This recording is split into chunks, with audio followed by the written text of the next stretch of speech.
Friends, welcome to my channel. आज की video में मैं आप लोगों को form 15 CA and form 15 CB के बारे में बताऊंगी। ये कब जाता है, कैसे आप फाइल कर सकते हैं, ये सारी चीजें हम देखेंगे। अगर आपने मेरे चैनल को सब्सक्राइब नहीं किया तो प्लीज इसे सब्सक्राइब प्लीज, जैसे ऐसी एजुकेशन वीडियो मिलते रहे।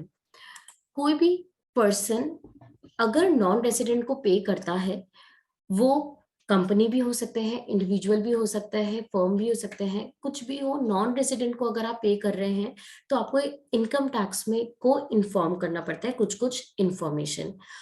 ये रूल हमें 37BB बताता है इनकम टैक्स रूल का। जो फॉर्म है वो है 15 CA।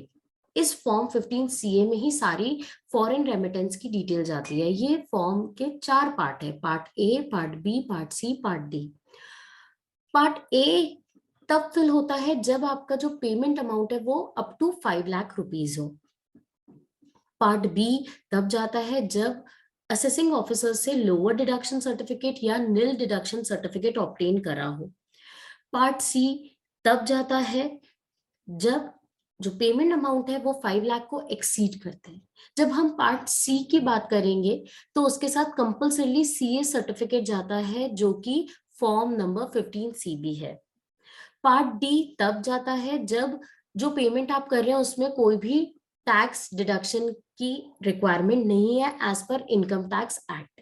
तो ये 4 पार्ट्स है ऑफ फॉर्म 15 CA। तो form 15 CA is a declaration, it's a statement, but form number 15 CB is a certificate which is to be obtained by a CA. अब रूल 37BB में कुछ नेचर ऑफ पेमेंट्स बताया है जब आपको form 15 CA and CB की requirement नहीं होती फिल करने की। तो कौन कौन से हैं? तो रूल 37BB के जो सब रूल 3 है, इसमें बताया गया है कि अगर कोई ऐसा रेमिटेंस हो रहा है जो कि इंडिविजुअल कर रहा है, individual resident individual, and it does not require prior approval of RBI as per the provision of section 5 of FEMA, read with schedule 3 to foreign exchange current account transaction rule 2000। एक तो condition क्या हो गई कि individual पे कर रहा है और वो ऐसा ट्रांजैक्शन कर रहा है जो कि सेक्शन 5 ऑफ फेमा में कवर्ड है, red with schedule 3 of foreign exchange current account transaction rule. Second में लिस्ट प्रोवाइड करी गई है, स्पेसिफाइड लिस्ट है नेचर ऑफ पेमेंट्स की। अगर आप इन ये सारी लिस्ट में से कोई भी नेचर ऑफ पेमेंट कर रहे हैं तो आपको फॉर्म 15 CA फिल करने की जरूरत नहीं है। बट जब आप ये नेचर ऑफ पेमेंट की बात करेंगे तो इसमें कंडीशन ये है कि इसमें टीडीएस अप्लाई नहीं होना चाहिए अकॉर्डिंग टू सेक्शन 195। जब भी हम नॉन रेसिडेंट को पे करते हैं तो हमें सेक्शन 195 के तहत टीडीएस डिडक्ट करना पड़ता है। तो अगर ये जो भी नेचर ऑफ पेमेंट है ये 195 के परव्यू के बाहर है तो आपको 15 CA फिल करने की जरूरत नहीं है।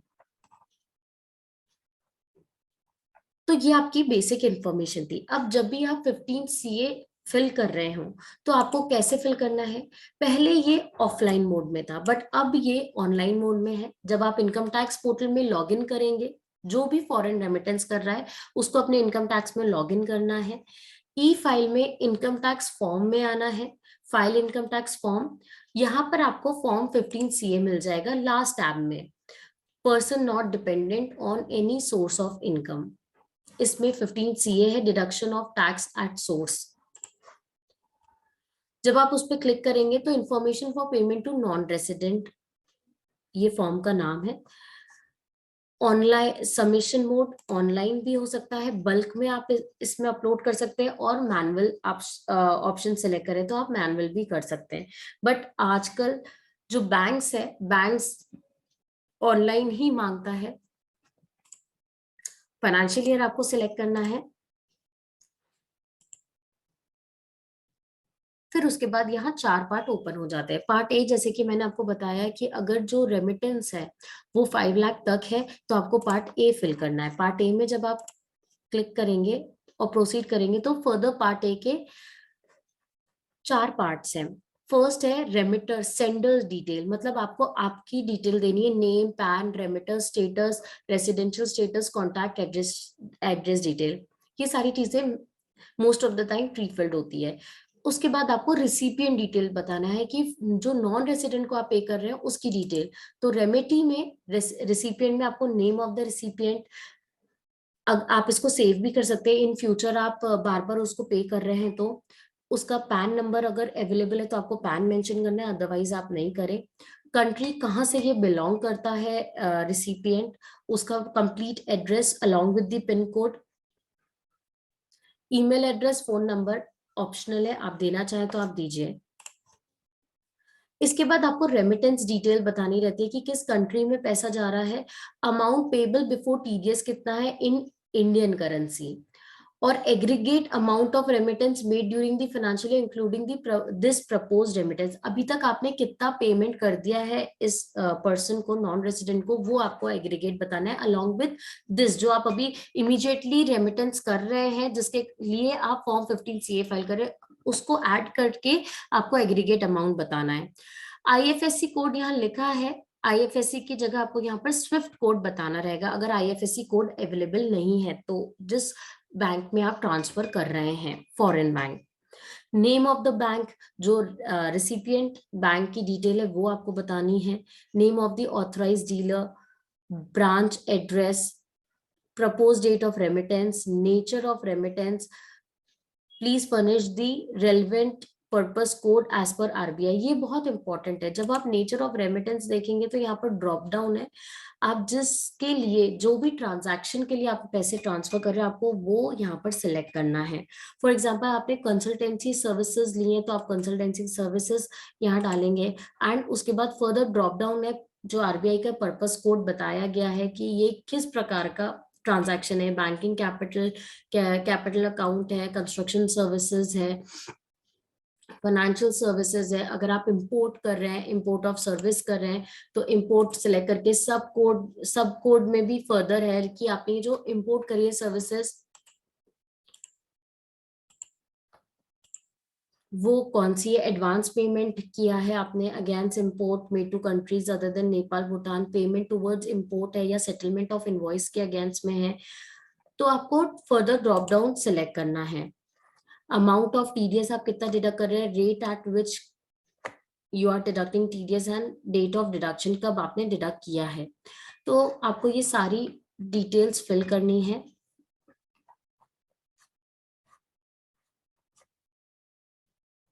जो बैंक ट्रांसफर कर रहा है यहाँ पर उसकी डिटेल आएगी, एक्सिस बैंक कर रहा है तो एक्सिस बैंक की डिटेल आएगी, एचडीएफसी कर रहा है तो एचडीएफसी की डिटेल आएगी। तो ये होगी रेमिटेंस डिटेल्स। फिर उसके बाद लास्ट में वेरिफिकेशन है, वेरिफिकेशन में सिर्फ आपको फादर्स नेम बताना है एंड ये पार्ट ए सेव हो जाएगा। वैसे ये पार्ट बी है, पार्ट बी तब आपको फिल करना है अगर एओ से आपने सर्टिफिकेट ऑब्टेन किया है।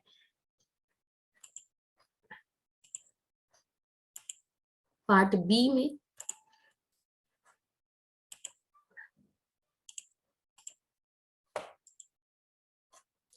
पार्ट बी में फर्दर आपको अगेन सेंडर डिटेल जो है वो प्रीफिल्ड आएगी, रिसिपिएंट की डिटेल आपको बतानी है, नेम ऑफ द रिसिपिएंट आप सेव कर सकते हैं, पैन नंबर अगर अवेलेबल है तो बताइए, एड्रेस आपको देना है, ये आपको रिसिपिएंट की डिटेल बतानी है। अब आपको क्या करना है, नेक्स्ट टैब में एओ से जो आपने ऑर्डर ऑब्टेन किया उसकी डिटेल्स बतानी है कि आपने किस सेक्शन के तहत लिया है, 195 सबसेक्शन 2, 195 सेक्शन सबसेक्शन 3 और 197। Name of the assessing officer who issued the order, designation of the assessing officer, date of order और certificate order number, ये आपको complete details देनी है। एंड उसके बाद आपको रेमिटेंस डिटेल बतानी है जिसमें आपको कंट्री कोड, कंट्री नेम बताना है, जिस कंट्री में जा रहा है, करेंसी कौन सी करेंसी में ट्रांसफर हो रहा है, इन फॉरेन करेंसी कितना पेबल हो रहा है और इंडियन रुपीज में कितना पेबल हो रहा है, और बैंक डिटेल्स आपको यहाँ पर बतानी है।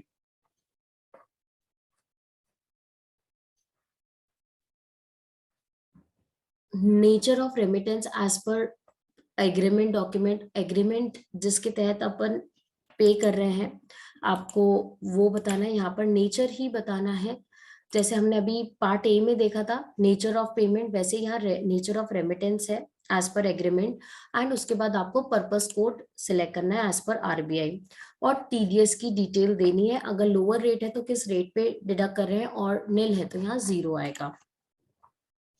एंड लास्ट में वेरिफिकेशन है। तो this is how you have to fill part B if applicable. Part C की जब हम बात करते हैं तो ये हमें यहाँ पर फिल नहीं करने देता, क्योंकि पार्ट सी में कंपल्सरली फॉर्म 15 सीबी जो कि सीए सर्टिफिकेट है वो रिक्वायर्ड होता है। तो सबसे पहले सीए अपना सर्टिफिकेट अपलोड करेगा, उसके बाद ही आप पार्ट सी फिल कर पाएंगे, जिसको मैं लास्ट में आपको डिस्कस करूंगी। अभी हम पार्ट डी देख लेते हैं फटाफट।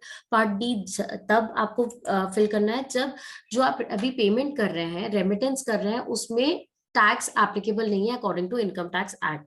तो रेमिटेंस में सेंडर डिटेल, रेसिपिएंट डिटेल आपको बताना है। रेसिपिएंट में again name, you can save the remittee, PAN if available, address, ये सारी चीजें आपको बतानी है। एंड लास्ट में आपको रेमिटेंस फंड ट्रांसफर डिटेल बतानी है, किस कंट्री में जा रहा है, करेंसी क्या है, country of which the recipient of remittance is resident, again यहाँ पर सेम रहेगा।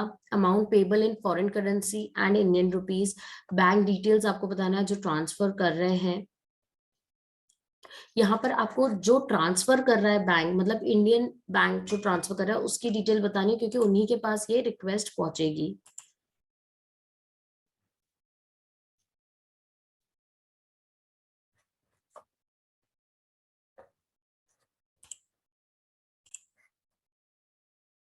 अब हम देखते हैं पार्ट सी को हम कैसे फिल करेंगे। तो इसके लिए पहले आपको आपका सीए अपॉइंट करना है।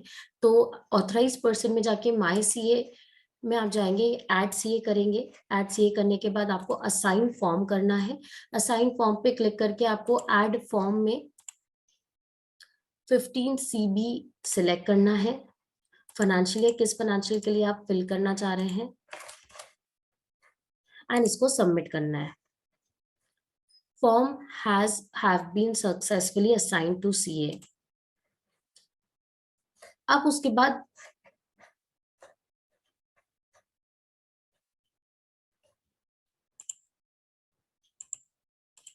सीए लॉगिन में पेंडिंग वर्क लिस्ट में ये आ जाएगा।